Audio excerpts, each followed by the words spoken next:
This is a little bit different from the vlog when I went up to New Hyde Park and visited the big house in New York.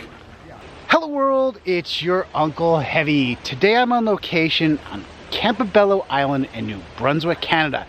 This behind me is the Roosevelt Cottage. Now, this island is very, very unique because it's actually in Canadian territory, but the land we are on right now is considered US territory. So we're kind of in a Canadian-US sort of warp here, but regardless, we're gonna take a walk around this island, maybe take a tour of this building and see what it's all about. Let's go get some tickets, see what kind of trouble we can get into. Do come along.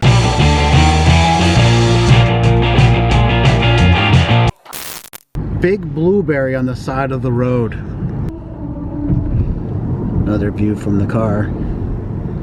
We're either in Machias or Machias. I'm not sure how it's pronounced, but that's where we are right now.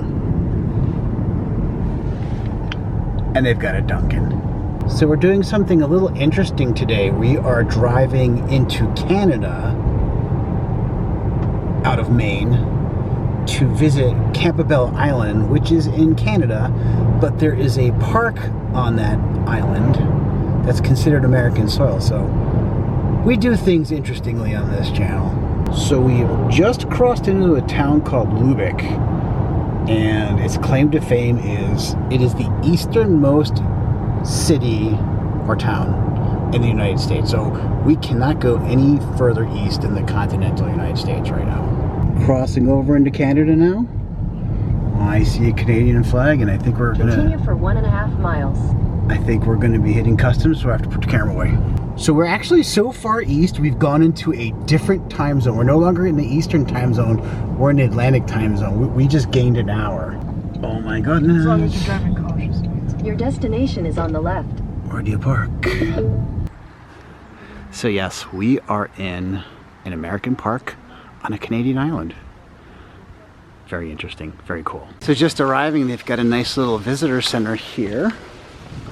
Let's go inside and see what we can find out. Interesting sort of displays here from his life, pictures, and I think there's actually a video to watch as well.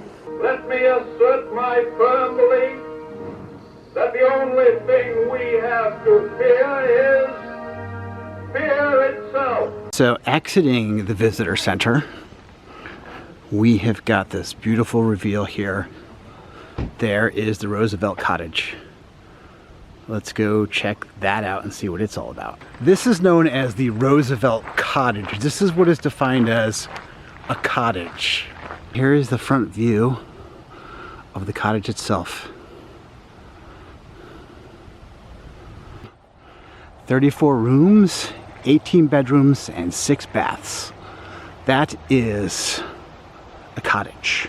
Electricity actually came to this island in 1948, and Eleanor never ever brought electricity into the cottage. She kept it traditional with kerosene lamps, kerosene stoves. She didn't want the electricity in here. It actually never got installed until the 1980s.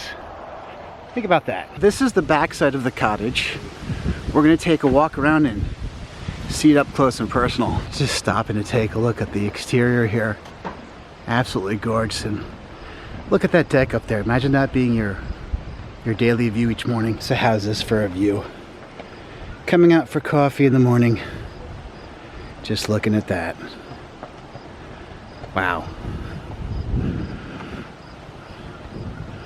Here we have the American and Canadian cooperative flags flying here, and then just the nice screened-in patio with 2 beautiful rockers. Gotta tell you, it's early September when I'm filming this, and it's a little bit chilly here with that wind coming off the ocean. Wish I'd brought my jacket. All right, let's go inside and see what's going on in here. No, that's all right. We were only handing tickets out just in case people were keep the counts and the numbers down to a normal thing. We had cruise ships coming in. Oh, gotcha, yeah. These are the Tudor rooms. Oh. Yeah. Nice water closet with a tub. Cool. So she was the one that put in her will that she'd like it sold to him. So just to give you a This is little, Eleanor's desk. you know, but the film, a train from their home in Hyde Park, New York, that took them into Boston. Then they boarded a train in Boston that took them into Eastport, Just look at that and there view. were local fishermen that picked them up. So that's his actual Fedoran pipe there. And his telescope that would normally be out on the deck. Fireplaces on a day like today. The large area rough. This is actually a megaphone that Eleanor used to use to call the children in. Probably about 3 feet high. Here's a shot of the pantry here, and there's his dirty martinis waiting for him. The third floor to large holding tanks, and it was gravity fed. This is the laundry room. Everything is hand crank. Not sure if you can see them, but there are notches here in the door that Eleanor actually marked as the children grew. So Eleanor Roosevelt put these notches in the door. Here's another one of these battery-powered annunciators for the servant call buttons. These are called wigwags. They turn this way as a servant called from a different part of the house. And this looks like it's the dry pantry. Canned goods and such were stored in here. And upstairs we go. On the ocean,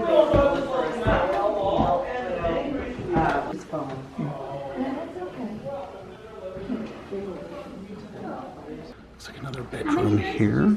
34 altogether, 18 bedrooms. This is interesting. It's a washroom. There's a tub and a basin, but there's no commode up here.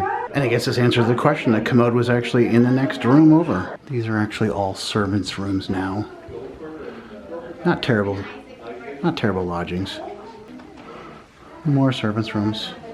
All about the same size, same furnishing. You can see here's one of the call buttons that annunciator we saw earlier. That's what people in the room would hit that button. And this was Eleanor's room. She took to this room after Franklin developed polio. So she essentially became not only his wife, but his nurse as well. These are actually called robber windows because they're bringing light. These don't actually go to the outside. They just take light from another window and bring it to this area. The children's rooms and the guest room. This would be the in-house classroom for the children. My desk was pretty much like that. Schools that had a big one. Got the mathematical multiplication tables on the chalkboard for effect. Another full bathroom in here. This is interesting. Look how low that bed is. I think that's a sled bed it's called, but it is very low to the ground. Oh, yeah. Every Saturday night. I actually watched a few episodes on that. And this is your $1 million shot. Imagine being able to just step out of your bedroom to here and see this. Fabulous. I'm gonna go ahead and zoom in here. See, just across the way. We're obviously in Canada now, but that's Maine across the water. And I thought his house in New York was beautiful. This just absolutely takes the cake. So this model airplane right here was actually constructed by one of the Roosevelt children.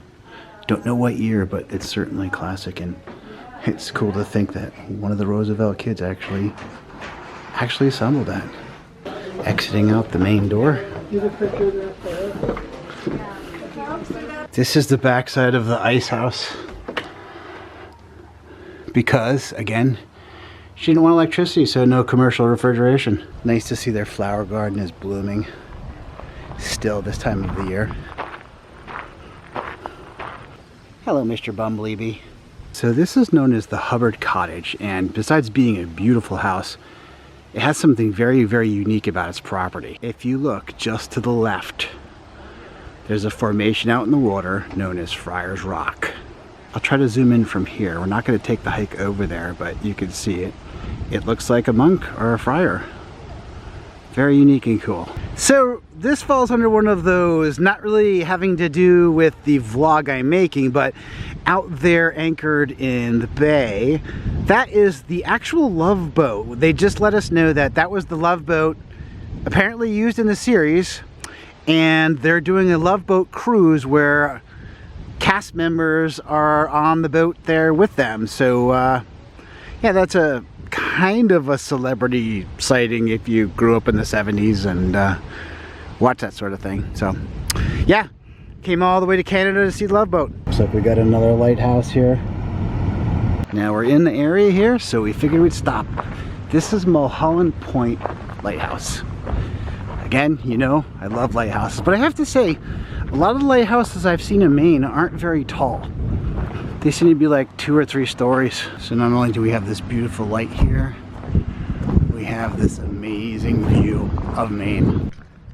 And there is the Franklin Delano Roosevelt Bridge, what brings us over to Campobello. Take a walk down these steps and get the amazing view. Once again, we're here during low tide. But yeah, over there's Lubec, Maine.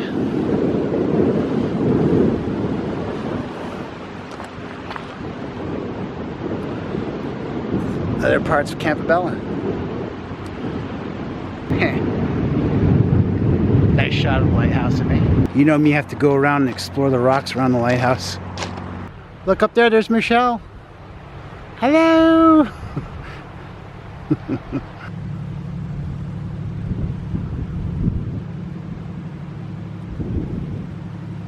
And I love this fact, over in the distance just beyond the bridge is Passamaquoddy Bay. Nora, paint your lighthouse. I think this is going to be our last destination of the day. This is Quoddy Park. Quoddy Park has a unique feature to it. Lots of unique features on this trip. And we have another beautiful lighthouse. I've lost count how many lighthouses we've seen on this trip. 4 or 5? So this is what we came here to see. This marble marker marks the easternmost point in the United States of America. Right here in West Quoddy Head, Lubec, Maine. Very nice. With this beautiful lighthouse right in the background. Yes, you're right. At this point, there's no further place we can go east in the continental United States. Maybe out in that ocean right there, but on land, nope. So once again, I have to stop and take pictures of these beautiful rock structures out in the water, and you can see the land across the way. That's Canada over there, right, Michelle? Yeah, that's Canada. A little known fact is that this is the easternmost picnic table in the continental United States. So I'm doing one of my tricks with the sun yet again. I love doing this when it works out perfectly. Look at the sun over that lighthouse. So cool. Okay, so just over there in the distance, that's Campobello Island. That's the island we were just on a few minutes ago. So that's about it, because we got to wrap it up and head 2 hours back to Ellsworth. So we're going back on the road. And for the record, this is the easternmost bell in the continental United States. Driving through this bit of road right here, and it's very, very patriotic. Many flags along the side of the road. There are little signs that are putting little parts of the Pledge of Allegiance. Very patriotic Maine. That's gonna do it for this video. I hope you enjoyed it as much as I really enjoyed making it. Thank you so much for watching, and be sure to stay tuned. I have many more adventures coming really, really soon. Till then, signing off from Campobello Island, New Brunswick, Canada. Bye-bye.